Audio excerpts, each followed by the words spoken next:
Hey, good afternoon, everyone. All right, raise your hand if this is your first BARDA Industry Day. That's awesome. Raise your hand if you are a current BARDA partner, current or former BARDA partner. And then raise your hand if you are seeking to be a BARDA partner. Awesome, cool. Well, welcome and good luck with all of that. So my name is Sandeep Patel. So we're experiencing a little bit of a paradox, right? So on the one hand, the threat landscape has never been so complex, so dynamic, so unpredictable, as you've heard all day. Geopolitical instability, increasing the risk of chem-bio-rad nuke threats, artificial intelligence, synthetic biology, creating opportunities for new engineered biothreats, climate change, driving emergence of new pathogens, and reemergence of old pathogens. But at the same time, we're living in a technological golden age, right? A scientific and technological golden age, right? Things like material science and engineering, robotics, automation, artificial intelligence, synthetic biology, same drivers, are creating new opportunities for entirely new types of medical countermeasures, new ways to prepare and respond to threats, and new ways to deliver these countermeasures as well. So the challenge before us really is, well, how do we channel the energy, right, that's going into this technological change for preparedness and response, right? And I think the way to think about this, or at least the way we think about this is, imagine a Venn diagram, right? So on one side of one diagram is the people who understand the threat really well. And then the other side is the people who understand the technologies and how they can apply it really well. And the overlap of those two communities is really small, right? In fact, you all are probably the world's concentration of that overlap, right? And there's like what? Well, there's not quite 1,000 people in here because everyone's networking, but this room filled is about 1,000 people. That's not nearly enough, right? We need 10,000 people who kind of understand both of those, because that's how we're gonna kind of solve the problem. And that's kind of how we view our job as Drive, right? We're investing in people, technologies that are in that overlap, right? That understand how new technology could be applied to this sort of threat landscape.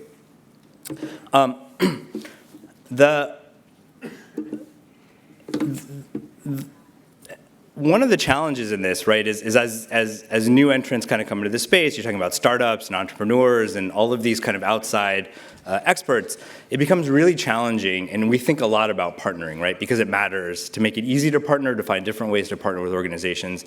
And we know it's just typically hard to do that kind of thing. And so, I wanted to spend a minute on sort of how we've thought about this, right? We created the Easy BAA back in 2018 because we recognized that a lot of companies, just startups, don't have the time to read a 100-page solicitation or wait months and months for kind of an answer to funding.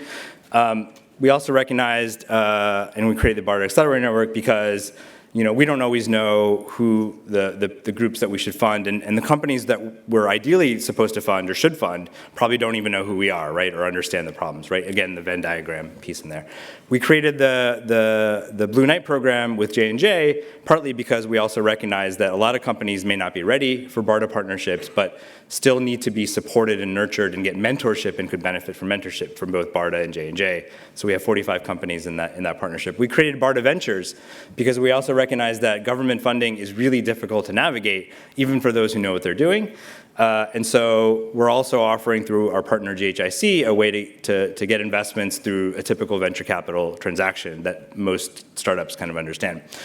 You all know the BAA, BARDA-wide. We also created this year across BARDA, the RRPV, which I'm sure you heard about this morning, for a new way to kind of rapid response scaling up. We've also been looking at market shaping opportunities as another mechanism of partnership, right? So we've started putting out target product profiles on our website to indicate kind of priority products that we wish to exist in the world. We're playing around with prize competitions and other kind of market shaping tools as well. And we also recognize that it's not just about product development, right? That sometimes, we need to partner in different ways with different entities, and so we launched the DCOR program, which is seeking to partner, for example, with retail pharmacies, urgent care, telehealth, basically where people are receiving care these days, and trying to layer on clinical trials infrastructure on top of that. So just some examples of that. What I wanted to spend a minute on, so at Drive, our job really is to look forward in time and try to anticipate issues and try to make investments to anticipate those. But I wanted to take a moment and kind of reflect back a little bit. We're 5 years old now. We just hit our 5-year anniversary earlier this year. Team has grown quite a bit. We're really excited. Lots of success stories thus far in our short period of time. I wanted to share with you 3 of them. So sepsis. As I'm sure many of you are aware, sepsis is a life-threatening condition that can affect anybody from any infection, any injury, any trauma. It is a problem because it can result from infections like SARS-CoV-2 and pandemic influenza and nuclear exposure, radiation exposure, chemical exposure, all the things BARDA cares about. But it's also an everyday problem in this country and around the world. In fact, 1 in 3 deaths in the US, in the hospitals in the US, are attributed to sepsis. So you might ask, well, where does the sepsis arise? And it turns out 87% of sepsis cases are actually present upon admission. So people are bringing into the hospitals, sepsis, they have sepsis or will soon have sepsis. So what capabilities do hospitals have to detect and identify those people that need escalated care versus those who may need to be sent home? And it turns out not very many tools.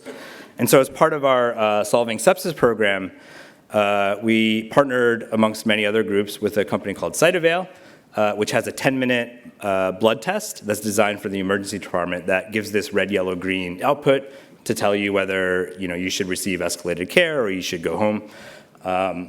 And we partnered with them starting in 2018 with an easy BAA, proof of concept partnership. We then followed that up with a BAA award to do FDA approval clinical studies.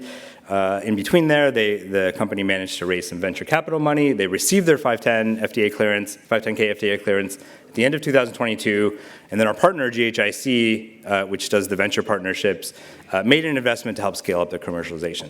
So sort of 2 things in here. One is that, I think it just shows you that, one of the things that we're designed to do is to take new types of products and kind of introduce them into the world with a partner like Cytavale. It also shows you that we are able to use multiple types of investment and partnering tools kind of at different points in time to move them along. So just one example there. Second example.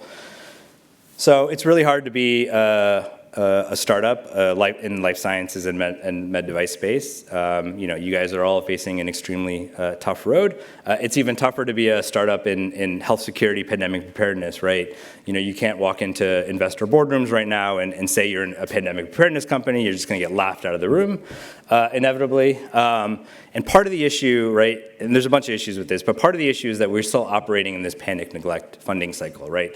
We still have this paradigm where we're waiting for emergency to happen. We throw lots of money in, and as soon as the emergency is over, spigot stops. We wait for the next emergency, right? And we all know this is a problem and needs to be addressed. So that's one. 2 is that some of the truly revolutionary platforms, like many of the technologies that you all are developing or have developed, are generally undervalued, right? By private markets, even by public markets. It's just generally an issue. And then 3, you're all dealing with this short-termism that everyone faces, that investors typically apply, right? Of trying to deliver fast, early, whereas really, truly revolutionary things take time to kind of develop. So in response to some of these issues and to others, we partnered with a group called Global Health Investment Corporation. 2 years ago, we launched this partnership as part of our BARDA Ventures program to do something really different. Something that's never been done at HHS before, something that's really never been done in this way in the US government before, which is to create a public-private venture capital partnership that can make investments in this way. So this is typical of private VC. This is not typical of how BARDA and HHS invest. So I just want to walk really quickly through sort of how it works and where we stand with this. And so what we've committed to do is provide $250 million to GHIC, which we already have done. And GHIC has sought investment from other institutional investors as well. The MITRE Corporation is one of the partners that we're happy to have on board, as well as others that are in the pipeline. And together, that funding then goes to companies, venture-backed companies that are seeking venture capital. It could be seed, could be later stage, anything in between. They've already invested in 13 companies across a range of BARDA use cases. And then in addition to that, what we're hoping happens and what has already happened is that money gets additionally leveraged with other syndicate investors. And so the idea here is that as those companies grow and mature, some of them are going to fail, some of them are going to succeed. Those that succeed will hopefully generate some returns on investment that can then go back and is going to get recycled back into future investments. And so we're trying to address some of the panic neglect cycle issues here. We're also trying to leverage other money, and private money in particular, and try to think about how do we develop technologies that are both commercializable and sustainable in private markets, but also can be used for emergency use cases. So we're really excited about this partnership. A lot more to come. That number in terms of 13 portfolio companies will hopefully grow over time significantly. Third example. So rewind the clock back to the beginning of COVID-19. January 10th is when the first SARS-CoV-2 sequence was published. It wasn't until March 16th that the first PCR test was authorized in the US. In between that time, we were effectively blind to what was happening with the pathogen, with the virus, right? In fact, about 80% of SARS-CoV-2 infections in the US in March 2020 went undetected. So this is clearly not a way to do emergency response in the future. And we're definitely going to get better at getting PCRs online in the future, but we're still in a reactive state with this technology, right? We still have to wait for an outbreak to happen, a sequence to exist, for this to be useful. And so what we ended up doing is launching in 2021 a program called Agnostic Diagnostics that's that wants to use metagenomic sequencing technologies to create agnostic, clinical diagnostics that are able to detect any pathogen even if we didn't know what we were looking for. So we partnered with DDDI, our partners at BARDA, and created a cohort of 5 performers, academic and startups, and a mix of those, focused on trying to reduce noise, host RNA noise that's typical of those, increase sensitivity, trying to shorten the time period, make it more practically useful towards the sort of regulatory approval, which they're still working on. One of our performers did get an FDA breakthrough designation, which is a great sign of de-risking this sort of technological area. We also are partners at HERA, which is the BARDA of the EU, and I'm sure there's some HERA folks in the audience. Also launched a program, and we're working with them on this as well, related to this. So super excited about that. Those are 3 examples. So looking forward into this year, into FY24, just wanted to reiterate some of the kind of priorities that we have as a team across our R&D programs, across our ecosystem programs. So we're going to continue and try to expand our ability to kind of scan the S&T horizon. This is really important, as things like artificial intelligence and synthetic biology move at breakneck speeds that they're moving at. It's something that we need to pay attention to in terms of opportunities, in terms of risks. And so this is a big function of what we do at Drive, is sort of scan the horizon, see what's happening in these spaces, see who the entrepreneurs, talk to the entrepreneurs in these spaces. We're also going to continue to invest in, and you've heard this theme throughout the day, I'm sure, immediate response, multi-use, threat-agnostic medical countermeasures, and enabling technologies against emerging threats. This is a really core part of how Drive operates. We're also going to continue to focus through a variety of programs on creating more resilient ecosystems for health security startups. Again, extremely hard space to operate in and survive in. So I feel for all of you in that space. So we're trying to make it easier in the ways we can, lower barriers for those companies. We're going to have an increased focus on decentralized clinical studies infrastructure, as I mentioned too, because one of the many lessons we learned through the pandemic is that we need to be able to test products in places where people live and receive healthcare. And these days, it's at home, it's in retail clinics, it's in these other decentralized sites. And so we need to be able to ensure that we're developing and designing products and testing them in those environments. So that's a big focus for us. The last one is something that doesn't often get talked about, but I just want to mention, which is that we're really focused on the adoption part of the curve here for MCMs. FDA approvals are wonderful. But there is a delta between FDA approval and impact and adoption. And so we're really thinking about this in our programs and doing some dedicated work to do things like think about human factors, right? And how people receive and use products and making sure those are designed the way they need to be and tested. Also, thinking about clinical utility studies to try to, especially for new types of products, to ensure that they have the right kind of smooth runway to impact, as well as looking at real-world evidence and how are products actually used in the real world versus how we think they should be used. Real quick, there's a bunch of stuff that's going to happen this year that you should just sort of pay attention to throughout the year. The couple things I'll point out here are BART Accelerator Network 2.0. So we're re-envisioning this program this year. It's been 5 years since we launched it. 2.0, we've already put out solicitations for this. Is going to be different in sort of two respects. One, it's going to be product development focused, and it's going to be organized by sort of like by hubs that are focused in different areas. So we're going to have a hub on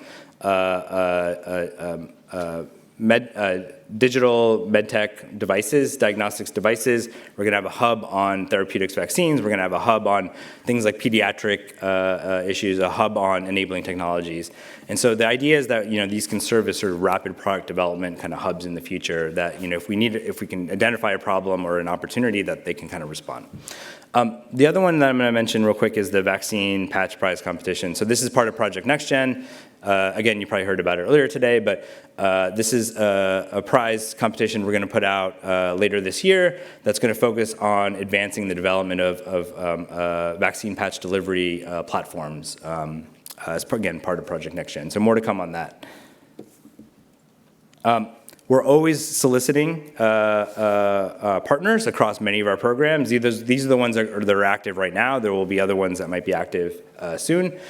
We have our R&D programs that are actively soliciting, and then we have our ecosystem programs that are actively soliciting. So definitely pay attention. You're going to hear a lot about this throughout the sessions tomorrow.